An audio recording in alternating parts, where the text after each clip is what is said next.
तपाई यतिखेर हेर्दै हुनुहुन्छ त्रिशुली खबर टिभी। 24 घण्टा ताजा खबरको लागि हाम्रो च्यानललाई सब्स्क्राइब गर्नुहोला, नजिक रहेको बेल आइकन दबाई हामीसँग जोडिनुहोला। पछिल्लो 24 घण्टामा थपिए 5000 कोरोनाका नयाँ संक्रमित, थप 35 जनाको मृत्यु।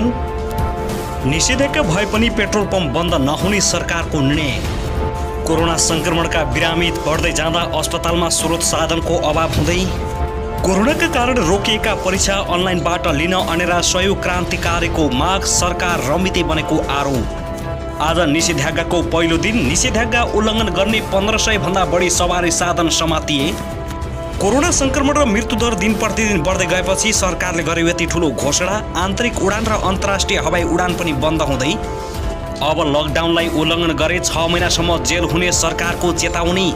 कांग्रेसका वरिष्ठ नेता रामचन्द्र पौडेलको कटाक्षे। प्रधानमन्त्री ओली नकचरो बनिसके, कांग्रेसले जोखाना हेरिरह्यो।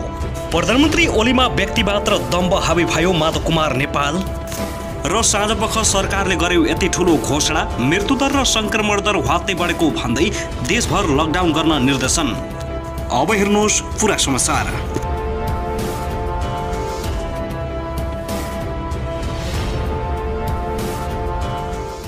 दर्शकबिन नमस्कार, तपाईहरुलाई स्वागत छ हाम्रो च्यानल त्रिशुली खबर टिभीमा। यदि हाम्रो च्यानललाई अहिलेसम्म सब्स्क्राइब गर्नुभएको छैन भने सब्स्क्राइब गरी नजिक रहेको बेल आइकन दबाई हामीसँग जोडिनुहोला। दर्शकबिन सदाझैं आज पनि हामी तपाईहरुमाझ विशेष खबरका साथ उपस्थित भइसकेका छौं। यो भिडियोलाई अन्तिमसम्म हेरी हामीले साथ दिनुहोला। दर्शकबिन हाम्रो मेहनतको लागि एउटा सानो लाइक गर्न पनि नभुल्नुहोला। दर्शकबिन सबैभन्दा पहिले कोरोना अपडेट बारे जानकारी गराउन चाहे। पछिल्लो 24 घण्टामा नेपालमा 4831 जनामा कोरोना संक्रमण पुष्टि भएको छ। स्वास्थ्य तथा जनसङ्ख्या मन्त्रालयका अनुसार देशभरका विभिन्न प्रयोगशालामा गरिएको PCR परीक्षणबाट 4831 जनामा संक्रमण पुष्टि भएको स्वास्थ्य तथा जनसङ्ख्या मन्त्रालयले जानकारी दिएको हो। यसअघि नेपालमा कोरोना संक्रमितको कुल संख्या 3,17,530 पुगेको छ। त्यस्तै पछिल्लो 24 घण्टामा 888 जना कोरोनाबाट डिस्चार्ज भएका छन्। यसअघि कोरोनाबाट निको हुनेको कुल संख्या 2,80,167 पुगेको छ। त्यस्तै पछिल्लो 24 घण्टामा कोरोना संक्रमणका कारण 35 जनाले ज्यान गुमाएका छन्। यसअघि नेपालमा कोरोना संक्रमणबाट ज्यान गुमाउनेको कुल संख्या 3,246 पुगेको मन्त्रालयले जानकारी दिएको हो। हालसम्म PCR परीक्षण 24,58,565 पुगेको छ। आइसोलेसनमा 34,117 र क्वारेन्टाइनमा 59 जना रहेको स्वास्थ्य तथा जनसङ्ख्या मन्त्रालयले जानकारी दिएको हो।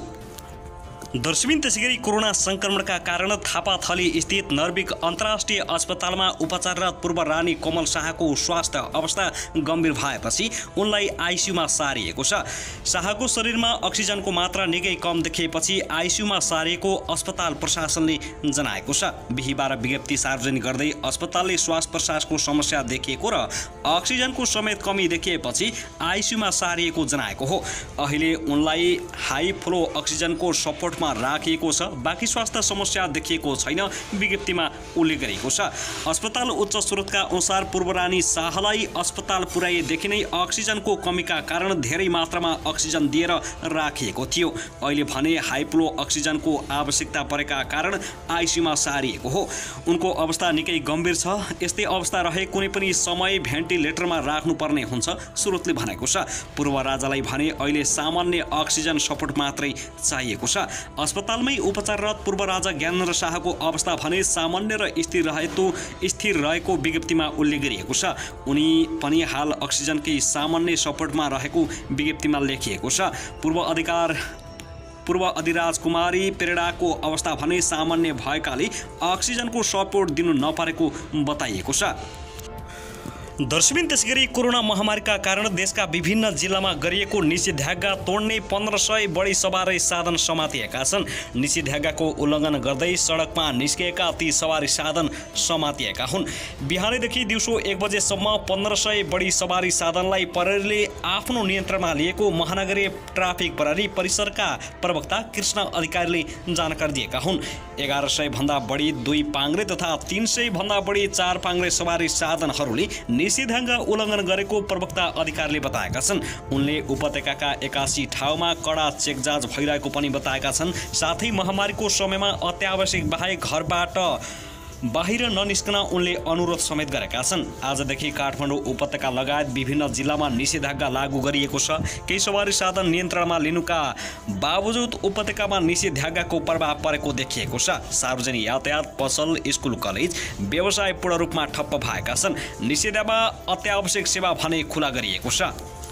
दर्शकबिन अब लागौँ अर्को खबरतर्फ। आन्तरिक उडान तत्कालै बन्द गर्ने निष्कर्षमा सिसिएमसी पुगेको छ। आन्तरिक उडान खुल्ला हुँदा सवारी साधनको मोबिलिटी बढ्ने र यसबाट सङ्क्रमण फैलिन जोखिम बढेको भन्दै आन्तरिक उडान बन्द गर्ने तयारी गरिएको सिसिएमसीले जनाएको छ।